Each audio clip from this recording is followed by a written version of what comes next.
और अब बड़ी खबर आपको बता दें, देश भर में आज से हवाई सेवाएं शुरू हो गई हैं। घरेलू फ्लाइट सेवा की इसी के साथ शुरुआत हुई। राजस्थान से भी फ्लाइट्स का संचालन शुरू हो गया है।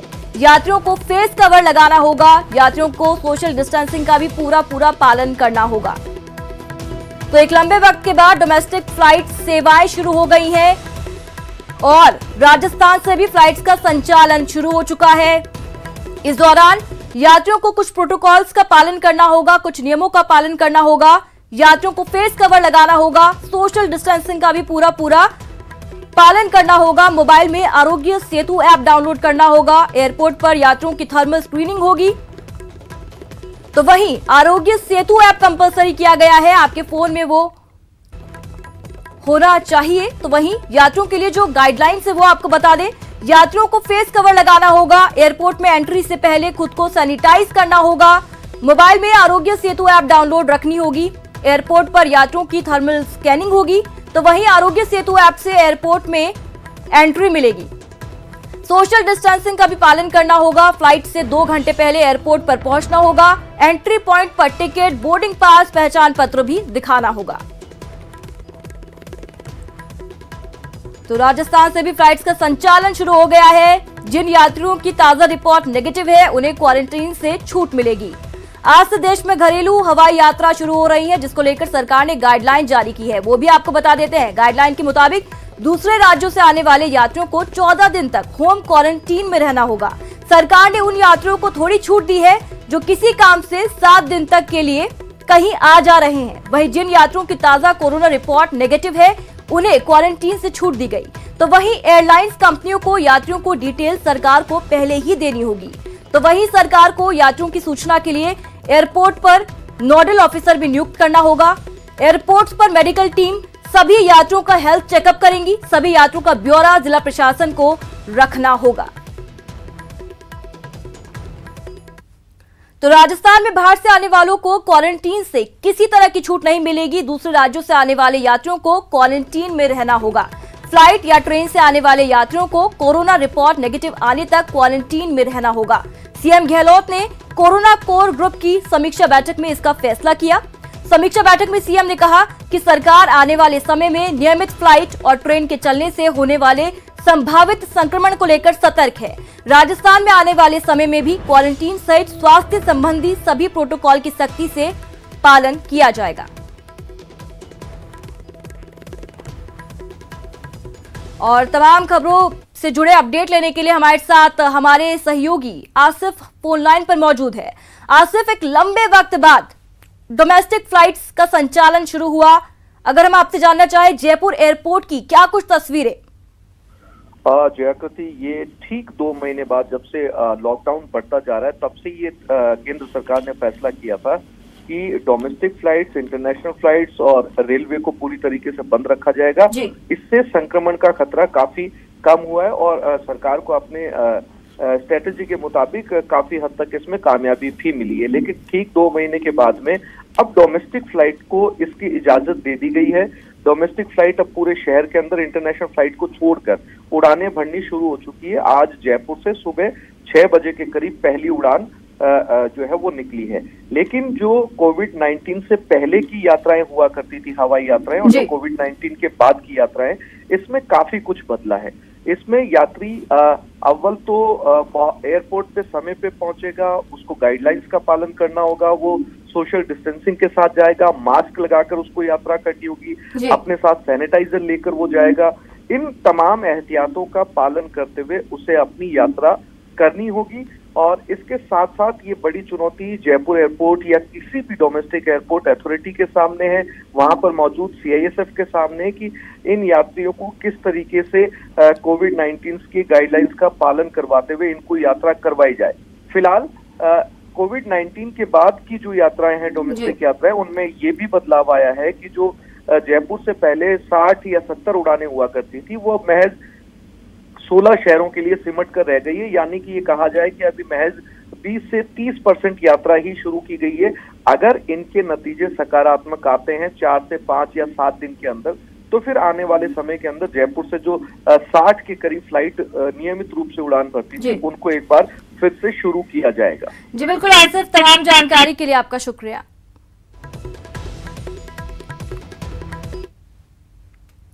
आज से मोक्ष कलश स्पेशल बसें सेवाएं शुरू होने वाली है। अस्थि विसर्जन के लिए स्पेशल बसों का संचालन आज से शुरू होगा। रोडवेज की बस में मुफ्त यात्रा कर सकेंगे लोग। एक अस्थि कलश के साथ 2 लोग यात्रा कर सकेंगे। रोडवेज की वेबसाइट के जरिए रजिस्ट्रेशन किया जाएगा। तो बड़ा अपडेट आपको दे रहे हैं, आज से मोक्ष कलश स्पेशल बस सेवा की शुरुआत होगी। अस्थि विसर्जन के लिए स्पेशल बस सेवा की शुरुआत की जा रही है। रोडवेज की बस में मुफ्त यात्रा कर सकते हैं लोग। एक अस्थि कलश के साथ 2 लोगों को यहां पर जाने की इजाजत है। रोडवेज की वेबसाइट के जरिए रजिस्ट्रेशन किया जा सकता है।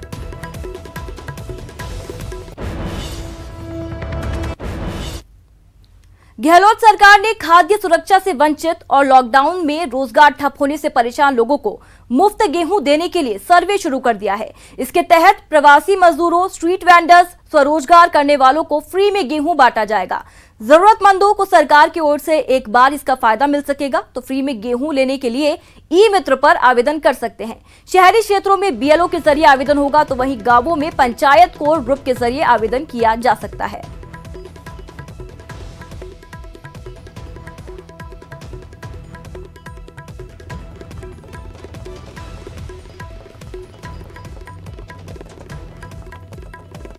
प्रदेश में प्रवासी मजदूरों की घर वापसी का सिलसिला लगातार जारी है। रोजाना जयपुर जंक्शन से बड़ी संख्या में प्रवासी मजदूर अपने घरों के लिए रवाना हो रहे हैं।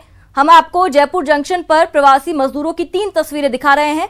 पहली तस्वीर में आप देख सकते हैं कि कैसे प्रवासी मजदूर अपना सब कुछ समेटकर घर की ओर निकल पड़े हैं। अपनी जमा पूंजी लेकर मजदूर घर जा रहे हैं। तो दूसरी तस्वीर मदद की है। सफर के दौरान खाने पीने की कोई दिक्कत ना हो, इसके लिए मजदूरों को पानी और फूड पैकेट्स बांटे गए। तो वहीं तीसरी तस्वीर घर वापसी की खुशी की है। ट्रेन खुलते ही लोगों ने हाथ हिलाकर अधिकारियों का शुक्रिया किया और घर लौटने की खुशी का इजहार किया। तो 3 तस्वीरें आप देख सकते हैं। जमा पूंजी समेटकर लोग अपने घरों की ओर बढ़ते हुए, यात्रा में कोई दिक्कत ना हो उसके लिए उनके लिए पूरी व्यवस्थाएं वहां पर की गई और गांव लौटने की खुशी इनके चेहरे पर आप देख सकते हैं।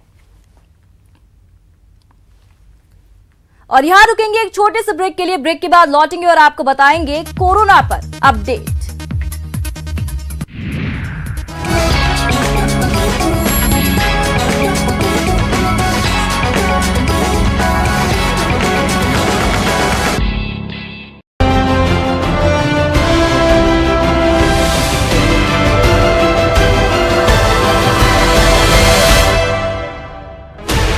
Sixteen channels, 15 languages, 26 states, 1,200 plus reporters, 66.9 crore viewers. India's largest news network, News 18 Network.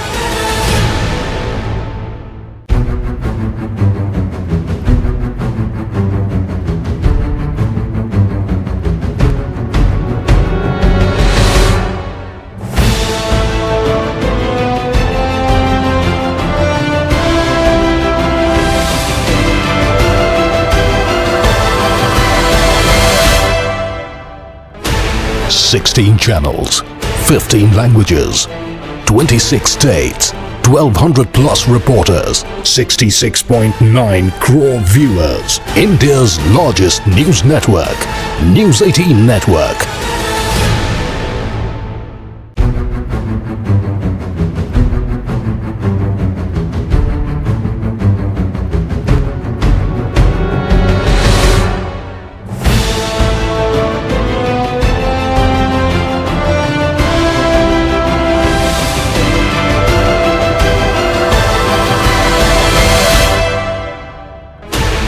Sixteen channels, 15 languages, 26 states, 1,200 plus reporters, 66.9 crore viewers. India's largest news network, News 18 Network.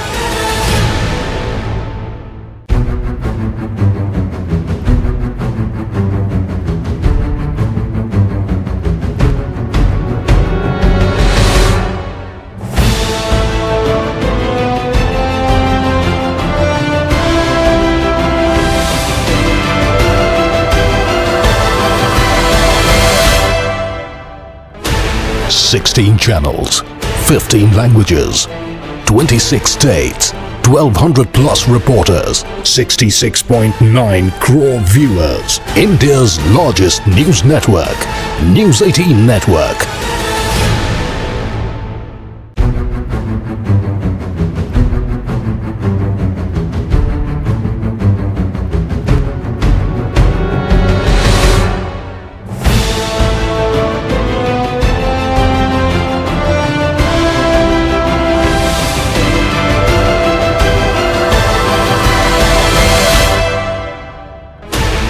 Sixteen channels, 15 languages, 26 states, 1200 plus reporters, 66.9 crore viewers. India's largest news network, News 18 Network.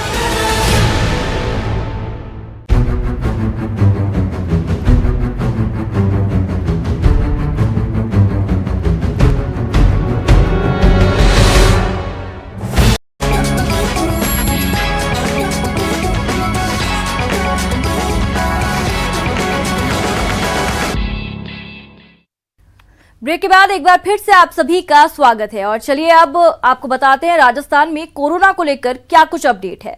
प्रदेश में positive मरीजों की संख्या 7028 तक जा पहुंची है। प्रदेश में अब तक 163 लोगों की कोरोना से मौत हुई।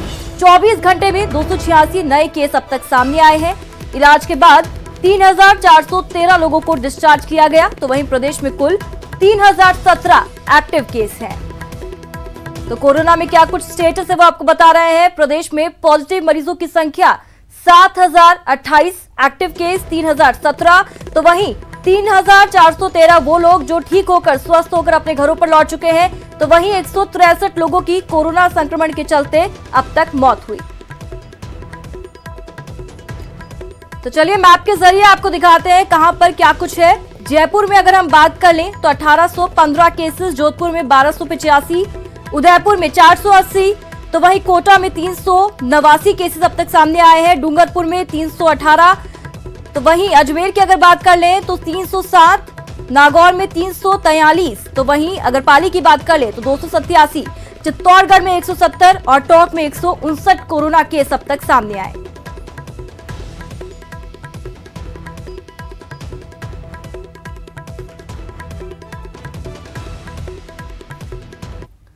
कोरोना वैश्विक महामारी को लेकर बांसवाड़ा प्रशासन पूरी तरह सतर्क है। जिला प्रशासन ने जवाहर नवोदय विद्यालय में क्वारंटाइन सेंटर बनाया है। वहीं ग्रामीणों ने कोरोना संक्रमण के डर से क्वारंटाइन सेंटर का विरोध करना शुरू कर दिया है। विरोध जताते हुए ग्रामीणों ने पुलिस के वाहन पर पथराव किया, जिससे गाड़ी का शीशा टूट गया। कुछ कार्मिकों को चोटें भी लगी हैं।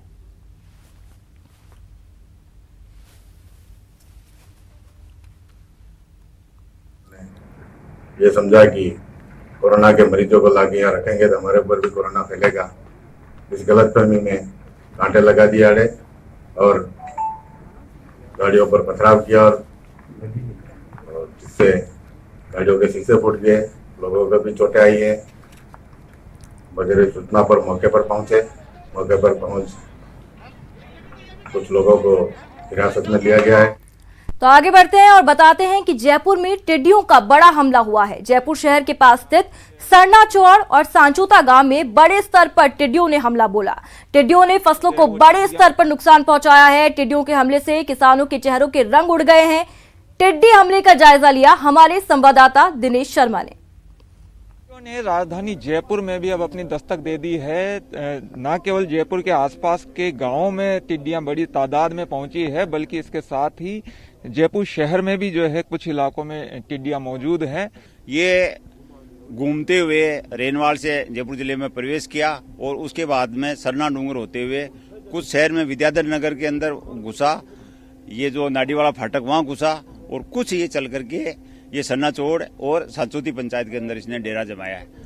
ये काफी बहुत लंबा स्वार्म है। इसमें करीब 5-6 किलोमीटर इसकी लंबाई है और इसके साथ में 1.5-2 किलोमीटर इसकी चौड़ाई है।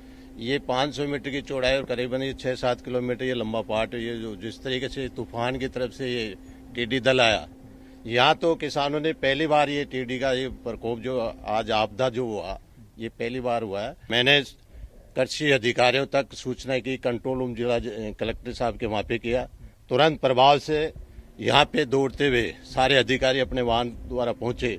शहर तक में जो है वो टिड्डियां इस बार घुस आई है, तो काफी बड़ा खतरा इसे समझा जा सकता है कि किस तरीके से बड़ा खतरा है और किस तरीके से इस बड़े खतरे पर काबू पाया जाएगा।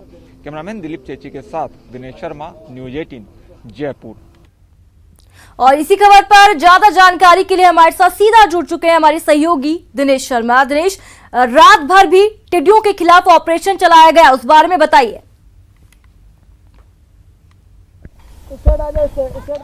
बिल्कुल जयाकृति, देखिए टिड्डियों का टेरर कितना भयावह है, ये एक बार हम तस्वीर सबसे पहले दर्शकों को दिखाना चाहेंगे। मेरे पीछे ये पेड़ है, इस वक्त हम सरना चोड़ गांव में मौजूद हैं और ये पेड़ जो आप देख सकते हैं कितनी बड़ी तादाद में टिड्डियां हैं, इससे आप अंदाजा लगा सकते हैं। करोड़ों की तादाद में टिड्डियां यहाँ पर आई हैं कल शाम को और पूरी रात जो है यहाँ पर ऑपरेशन चला है। 22 माउंटेड स्प्रेयर और 3 दमकलों के जरिए छिड़काव किया गया है कीटनाशकों का, लेकिन जो प्रकोप है वो इतना बड़े स्तर पर है जयाकृति कि इस पर काबू पाना लगभग नामुमकिन है, क्योंकि इस तरह के हजारों पेड़ हैं इस क्षेत्र में जिन पर टिड्डियां जो है वो बैठी हुई है और किसान जो है वो टिड्डियों को भगाने के प्रयास कर रहे हैं। मैं एक बार कैमरामैन से कहूंगा कि वो खेतों का भी नजारा दिखाए। यहाँ पर जो है वो खेतों में हर तरफ जो है वो टिड्डियां ही टिड्डियां नजर आ रही है। ये लोग जो है वो थाली बजाकर जो है वो टिड्डियों को भगाने का प्रयास कर रहे हैं, क्योंकि ये भी एक मुफीद तरीका माना जाता है। अपने खेत से अगर टिड्डियां भगानी है तो थालियां बजा रहे हैं किसान अपने खेतों में। इसके साथ ही दूसरे तरीके जो है, चाहे वो आग जलाकर टिड्डियों को भगाने का हो, उस तरह के तरीके अपनाए जा रहे हैं। पहली बार राजधानी जयपुर तक टिड्डियां पहुंची है जयाकृति। जयपुर शहर में टिड्डियों ने रात को प्रवेश किया, कई इलाकों में टिड्डियों में घरों में टिड्डियां घुस गई और वहां लोग इतने भयभीत नजर आए कि पूरी रात वो लोग सो नहीं पाए। पूरी रात उन्होंने जाकर बिताई, घरों में जो है वो किचन में, बेडरूम में, सब जगह जो है वो टिड्डियों का प्रकोप हो गया और करोड़ों की संख्या में ये टिड्डियां हैं और अभी भी टिड्डियों का आने का क्रम जारी है। रात भर यहाँ पर ऑपरेशन चला जरूर है, लेकिन अभी भी आप देख सकते हैं कि कितनी बड़ी तादाद में यहाँ पर टिड्डियां हैं। अभी जो जो धूप बढ़ती जा रही है वैसे वैसे ये टिड्डियां यहाँ से रुख कर रही है दूर से क्षेत्रों की ओर। वहां जो है जाकर ये अपना डेरा जमाएंगी। जिस तरफ हवा का रुख होगा उस तरफ जाकर ये अपना डेरा जमाएंगी। तो रुख किस तरफ होता है ये देखने वाली बात होगी। कल शाम को नागौर क्षेत्र से जो है वो दल जयपुर में प्रवेश किया था और उसके बाद कल शाम को जयपुर शहर में पहुंचा था। पूरे आसमान में जो है वो गुबार छा गया था एक तरीके से टिड्डियों का, क्योंकि करोड़ों की संख्या में टिड्डियां थी और जयपुर शहर के लोगों ने और आसपास के गांव के लोगों ने पहली बार टिड्डियां इतनी बड़ी संख्या में देखी है, तो काफी कौतूहल का विषय भी रहा। आज सुबह से भी जयपुर शहर समझ आ रहा है कि कितने परेशान होंगे किसान, वहां पर उनकी फसलों को एक बहुत बड़ा नुकसान वहां पर हो रहा होगा। दिनेश जी बिल्कुल, देखिए फसल को नुकसान तय है। कल हमने रात को क्योंकि पूरी रात से इस क्षेत्र में घूम रहे हैं, किसानों से भी हमने बात की, उनका दर्द जो है वो छलक कर बाहर आया। बड़ा नुकसान हुआ है, पेड़ों को जो है वो टिड्डियां पूरी तरीके से चट कर गई है। फसल जो सब्जियों की है उसको बड़े स्तर पर नुकसान हो रहा है। खरीफ की फसल कुछ लोगों ने जो बो दी है, अगेती फसल है, उसमें नुकसान हुआ है। आप देख सकते हैं खेतों में फसल जो है वो होने लगी है, बड़ी होने लगी है, लेकिन टिड्डियां जो है इनमें बड़ा नुकसान कर रही है। खरीफ सीजन जो है वो अब आने वाला है, क्योंकि अब बुआई शुरू हुई है, तो उसमें बड़े नुकसान की आशंका है। बड़े स्तर पर बुआई होगी खरीफ के, लेकिन उसको बचा पाना जो है वो बड़ी चुनौती है कृषि विभाग के लिए। अभी कृषि मंत्री लालचंद कटारिया भी यहाँ पर आके गए, इस क्षेत्र में दौरा उन्होंने किया है। वो खुद भी जो है भौचक के नजर आए, जिस बड़े स्तर पर टेरर है वो काफी भौचक के नजर आए और उनसे जब हमने बात की तो उन्होंने ये कहा कि काफी बड़ी चुनौती है टिड्डियों पर। तस्वीरों को हमें दिखाने के लिए बहुत बहुत शुक्रिया। वाकई तस्वीरें डराने वाली हैं और किसान बेहद परेशान हैं। आगे बढ़ते हैं। प्रदेश में गर्मी ने अपना रौद्र रूप दिखाना शुरू कर दिया है। पारा आसमान छूने लगा है। कई हिस्सों में तापमान रिकॉर्ड स्तर पर पहुंच गया है, तो चिलचिलाती धूप और लू के थपेड़ों ने लोगों का हाल बेहाल कर दिया है। तो वहीं आने वाले कुछ दिनों में लोगों को राहत मिलती दिखाई नहीं दे रही। मौसम विभाग ने प्रदेश के 5 संभागों में रेड अलर्ट जारी किया, तो वहीं सीवियर हीट वेव की भी आशंका जताई गई। इसके साथ ही मौसम विभाग ने 27 मई को प्रदेश के 6 संभागों के लिए ऑरेंज अलर्ट जारी किया, तो 28 मई को प्रदेश के 5 संभागों के लिए येलो अलर्ट जारी किया गया।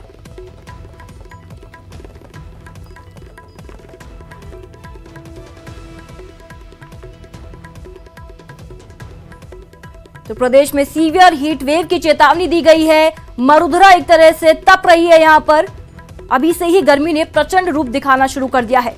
तापमान की बात करें तो चूरू में 47.4 डिग्री रिकॉर्ड किया गया, जैसलमेर में 44.6 डिग्री, जोधपुर में 43.6 डिग्री,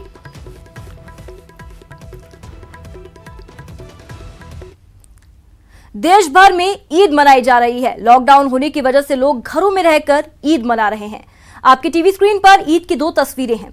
तस्वीरों में आप देख सकते हैं कि लोग घरों में रहकर ही ईद की नमाज अदा कर रहे हैं।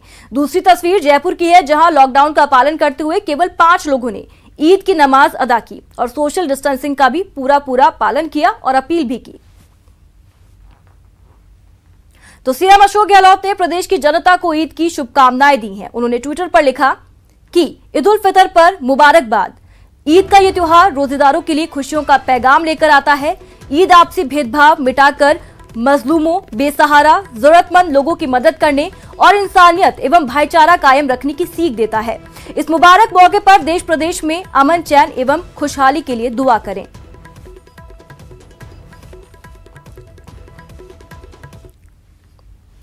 और इसी के साथ बुलेटिन में इतना ही। नमस्कार।